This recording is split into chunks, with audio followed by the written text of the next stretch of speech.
I'm here sui juris in propria persona. I reserve all rights. I, Jonathan hyphen Troy Faithfully Priator Colin Schuster, comma beneficiary and sovereign, and here under fraud, menace, and duress. Fiduciary Abigail. Welcome back to the channel, and buckle up, because today's case is a ride straight into the chaotic universe of sovereign citizen logic, where legal terms get mashed together like word salad, common phrases are weaponized, and basic courtroom procedure becomes a battleground. Our star today is Jonathan Schuster, a repeat performer in the sovereign citizen circus who believes he has uncovered some secret legal loophole hidden from the entire American justice system. According to him, he's a non-U.S. citizen American national by way of American Samoa, a beneficiary, a sovereign, and apparently some kind of human trust hybrid stumbling into the courtroom like he's unlocking a side quest. But here's what makes this case so gripping. Jonathan doesn't just misunderstand the law, he reinvents it on the spot. He insists the court is commercial, claims the judge is committing fraud by existing, and throws around phrases like fraud, menace, and duress, trust action, and prove jurisdiction as if saying them enough times will magically make the charges disappear. What follows is a courtroom showdown full of interruptions, delusions, and absolute refusal to engage with actual law. On this matter, I believe you were PR. Actually, bail was set at $2,000. there is a bond on this matter, correct? Yes, there is. Okay, and so is my social security number attached to these charges in any way? I don't believe so. You don't believe so? I don't have any record of your social security number. So as far as I know, I don't know your social security number. No, I'm saying is my social security number attached to these charges in any way? Only in the extent that it's connected to your driving history. So is that a yes or a no? In some way, shape, or form, your social security number is in the system with records on you. That is true. Okay, so he just told me there was a bond, which means this is commercial court. It's not commercial. Now you're saying that my social security number is attached to these charges. And so, which means this is assessed a case trust action, which you are a real party in interest to. And I just told you I was the beneficiary. You're supposed to be charging the trust. You're not charging the beneficiary. And if you're creating bonds against my trust without my permission, I don't understand. Are you saying you're committing fraud trust? Noted. You cannot enter a plea for somebody. That is, practicing bench from the law. I'm saying that you are subject to the jurisdiction of this court. This matter cannot move until you've proven jurisdiction, and you failed to do so. And if you cannot prove jurisdiction, then this matter needs to be dismissed with prejudice because this is a commercial matter. I'm a non-U.S. citizen American national by way of American Samoa. I'm beneficiary. I am here sui juris in propria persona, and we cannot move any further on this matter until this is either dismissed with prejudice or you can prove jurisdiction. So what would you like to do with your case? I assume, Mr. Parent, that you are not representing? So this man cannot speak for me. Okay, he's not speaking for you, but I am asking him a direct question, so I need you to let him answer. Okay. Yes, so the court did appoint us on this matter, but it sounds like he does not want my office to represent him, so I'm happy to withdraw. You can dismiss yourself. So would you like to represent yourself in the matter, Mr. Please Schuster? do not tell me to shut up. You can dismiss yourself. So he can't dismiss himself, only I can dismiss him. I'm asking you if you wish to have an attorney or if you wish to represent yourself. This is a trust or cysticate trust action. And so I'm here sui juris in propria persona. You know what that means. And so we can. And right here, folks, is where the sovereign citizen spiral officially launches. Notice how Jonathan demands to know whether his social security number is attached to the charges, as though his entire legal status hinges on a barcode system tied to some secret trust fund. He's convinced that if a social security number is involved at all, the court magically transforms into a commercial court, operating under imaginary maritime law. The judge tries giving him a simple factual answer. Your SSN appears in your driving history, but Jonathan seizes that single detail like it's a smoking gun. This is classic sovereign CIT logic. Take one normal administrative fact, distort it wildly, then build an entire fantasy legal framework around it. But notice the pattern. The moment reality doesn't match his script, he doubles down instead of adjusting. For viewers, ask yourselves, is this confusion or commitment to a narrative he's desperately trying to control? I don't know what it means because it's nonsense, but nonetheless. Prove jurisdiction, or we can dismiss this matter with prejudice. So I'm not going to do that today. Here are your choices. You can have Mr. Parent represent you. You can choose to obtain private counsel, or you can represent yourself. Let's start there. Which of those Nobody's three? going to represent me. I can present myself, as I Okay. said. So you want, initially. so you wish to go pro se? I don't need you to read the script. I need you to tell me if you wish to go pro se. I told you, I'm here sui juris and propria persona. Ms. Roberts, are you there? Yes, Judge. My inclination is to set this matter over and see if Mr. Schuster wants to give it another shot with his attorney or go pro se. It looks like this is the first pretrial. I suspect he's not prepared to set for trial today. What is the first one? There's no plead. Okay, I'm not speaking to you, so you're gonna have to wait. I'm speaking to Ms. Roberts. I mean, Judge, I would ask that we set this matter over 1 week. Do you want to come back to court in 1 week and try again? we can finish this matter now. We There's no can't. need There- to we move can't. this any further, because So here's it's the not thing. proven jurisdiction. Here's the thing. It's not my position today to have to prove jurisdiction to you. It is. It is your position, because it's it is not. on the courts. And I'm also not going to argue with you. There's no So argument. I'm going to That's have you just come back to court in 1 week. There's nothing you can prove that you have jurisdiction. This man does not speak for me. So we're going to come back to court on July 1st. That date doesn't work, Why doesn't it work for you? because I'm a man. I have things to do.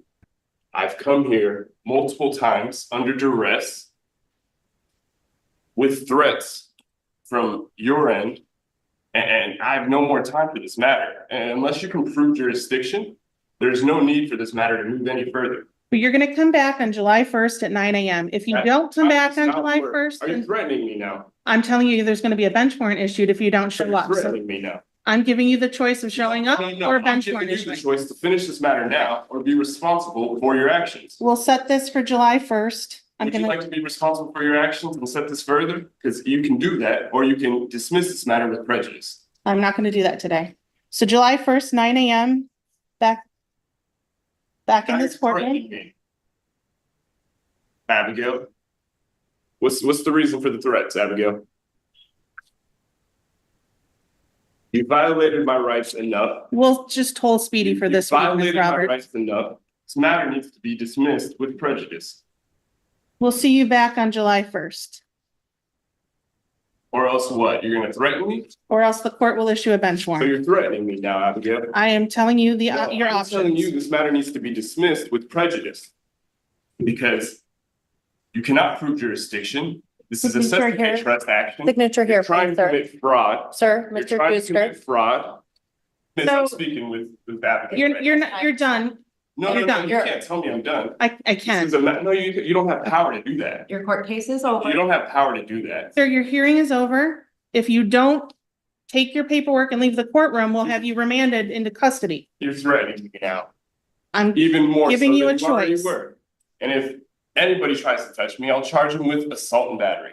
This moment is a perfect example of how sovereign citizens weaponize terminology they don't understand.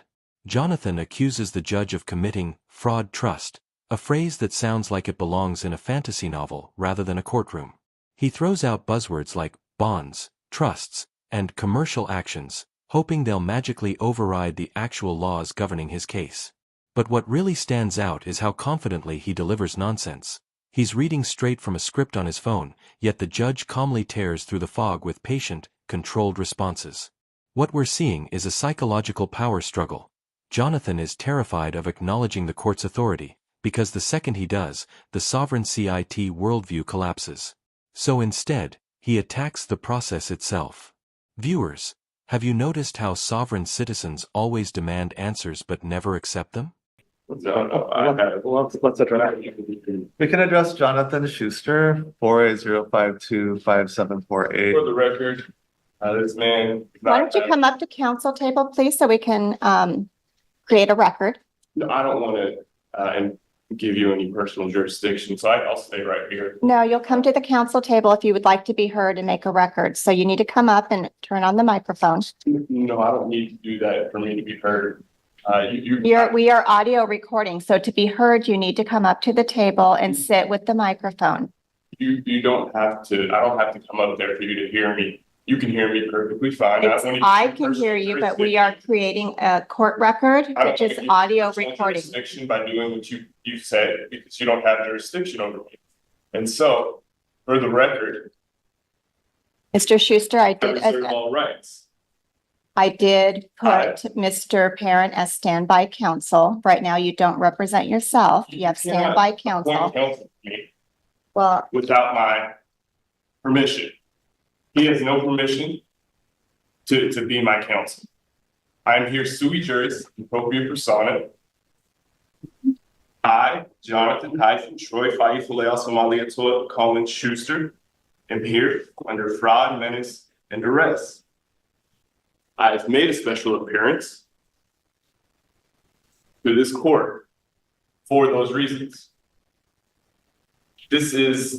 I've challenged the jurisdiction of this court, and you have not answered that challenge, Ms. Jennifer. And so I have some questions for you. well, right now, To answer them? I am not here to be interrogated by you. You are under the jurisdiction of this. Going on here. I think you understand and you choose not to I do take not in the information. understand Okay, well, what's going on Mr. here. Schuster, I don't understand the nature and cause of what's going on. I don't understand how you can practice law from the bench. I don't understand how you can appoint counsel when I've told you over and over and over again that I'm here sui juris appropriate persona. I'm here of my own right, in my proper person. He does not have my permission to represent me in any way. well, it doesn't sound like you know how to represent yourself either, which you would, represent myself. well, you would. Either you I have don't. counsel or I you need are to acting pro represent se. myself. And so, like I have told you, I'm here sui juris appropriate persona. I challenge the jurisdiction of this court.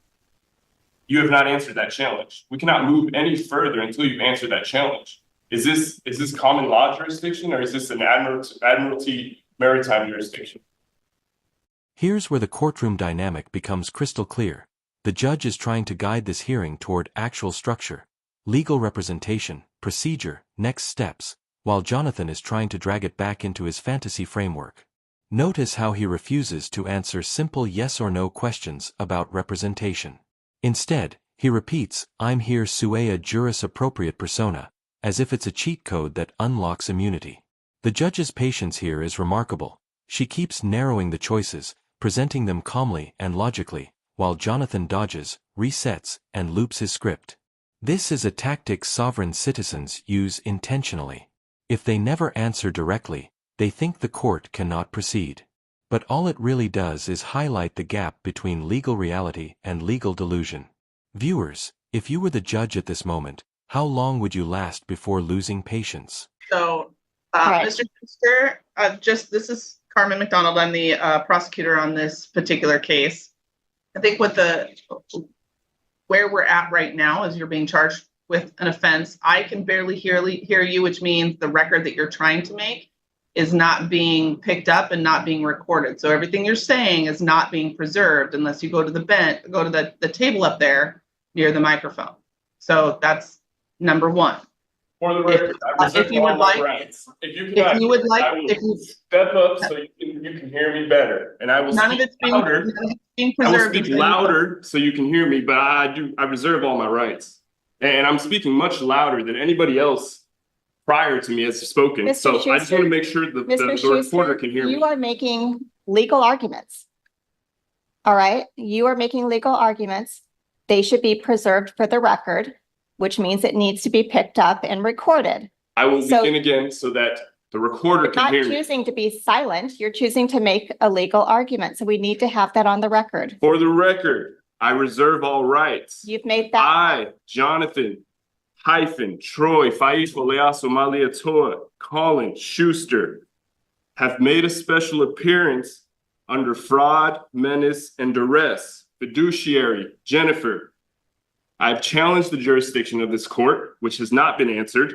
This is a Social Security Sestake trust action, which you are now a real party in interest to. This is a military admiralty jurisdiction under maritime law. However, you must realize that you have no such jurisdiction without also having a valid international contract in dispute. I am not aware of having entered in any international contracts, so I deny that any such contracts exist. Will you please instruct the prosecuting attorney to inform the court if there is such a contract? And if so, place it into evidence and explain how I'm party to it and then compelled to perform under it. This is one of the most dramatic parts of the first hearing. Jonathan claims he has things to do, as if personal errands override criminal procedure. He insists he's under duress, simply because the court expects him to show up, and when the judge warns him about a bench warrant, he interprets it as a threat rather than a statement of fact. But pay attention to the emotional pattern. Every time the judge attempts to establish order, Jonathan reacts as if she's violating his rights. It's a defensive mechanism rooted in the sovereign citizen belief that courts have no authority unless granted by the individual. Of course, that's not how law works. Authority is established by statute, not vibes. Yet Jonathan escalates every procedural instruction into moral outrage. It's a fascinating look at how ideology can completely warp a person's perception of normal legal consequences.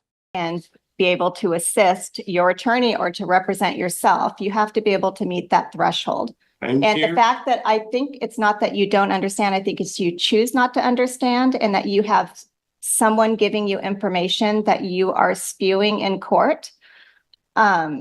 So you're simply off base, but I don't know that it's due to a mental defect we cannot that is move causing you forward to not be able to. to challenge my competency because I have challenged the jurisdiction of this court, We're and you not have not We're proved the not dealing in jurisdiction. social security or contract You or have to prove maritime. jurisdiction before we can move any further. So that's just not how it works in this court, and No, I don't think that's you how have it the works. legal. You must prove jurisdiction because I've challenged the jurisdiction. If you cannot prove jurisdiction, then I move to dismiss this matter with prejudice. That's denied. And so, Jennifer, Miss Jennifer, can you I'm prove Judge Grant, so I'm going to Jennifer, have you. can you establish the jurisdiction? Can you prove jurisdiction? Ms. McDonald, I don't know that this is him not understanding. I do not understand the nature or cause. Well, he doesn't have legal training, so that I think is. That does not clear. matter. Well, If I'm here sui juris and propria persona, I'm of my own right. I'm in my proper person. You've created a bond on this matter. You've attached my social security to this matter. You're trying to charge my trust without my permission, which is illegal. It's fraud, and I'm not going to stand for that. So you must prove jurisdiction before we can move any further.